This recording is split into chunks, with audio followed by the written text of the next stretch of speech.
There's not much left back there.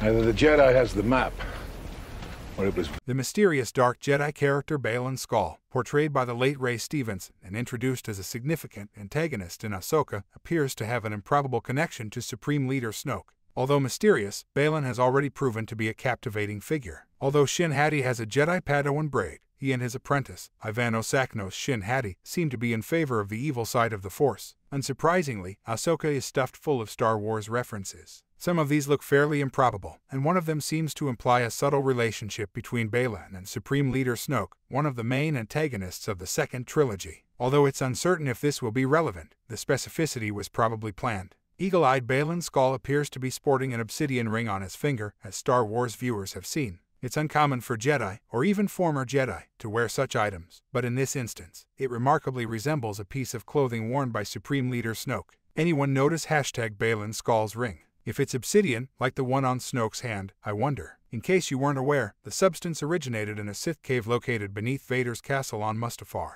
Although they most likely aren't the identical rings, the similarity is still apparent. Obsidian is frequently associated with the dark side of the Force, and in the case of Supreme Leader Snoke's ring, Star Wars tie-ins have established that the ring was crafted from stone taken from a Sith shrine located beneath Darth Vader's stronghold on Mustafar. Baylan Skoll was proven to have known Anakin Skywalker by the Ahsoka movie trailers. He joined Skywalker in the Jedi Order and appears to have known that Skywalker would later become Darth Vader, which is still a closely guarded secret.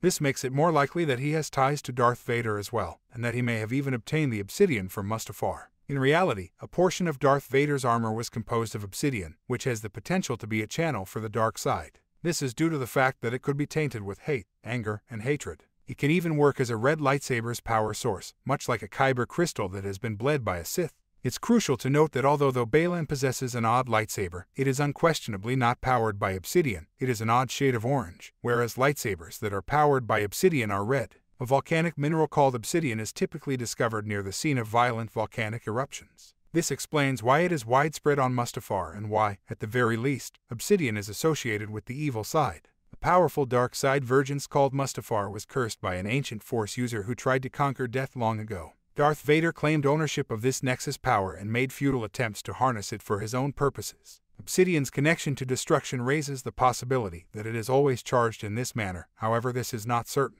There are odd parallels between Supreme Leader Snoke and Baylan Skoll. Despite the fact that neither is a Sith, they are both formidable dark side antagonists who pose a serious threat to the Star Wars heroes. To swear allegiance to the Sith is to become one of them. While Supreme Leader Snoke seemed to have only his own interests in mind, Baylan has so far demonstrated a desire to gain power. His partnership with Morgan Elsbeth was formed specifically for this reason. Both Baylan and Snoke appear to be based on antagonists from the original Star Wars trilogy. As the Emperor figure who had lured a significant hero to the dark side and sought to rule the entire galaxy, Snoke was first introduced. Baylan, in contrast, is the Darth Vader of Ahsoka, and many of his moments are based on those in the original trilogy and Rogue One, a Star Wars story that include Vader. Ironically, Snoke and Baylan both unknowingly serve Palpatine while Snoke has been paid to work for Morgan Elsbeth. It will be interesting to see if this obsidian ring ends up being even more significant in the future.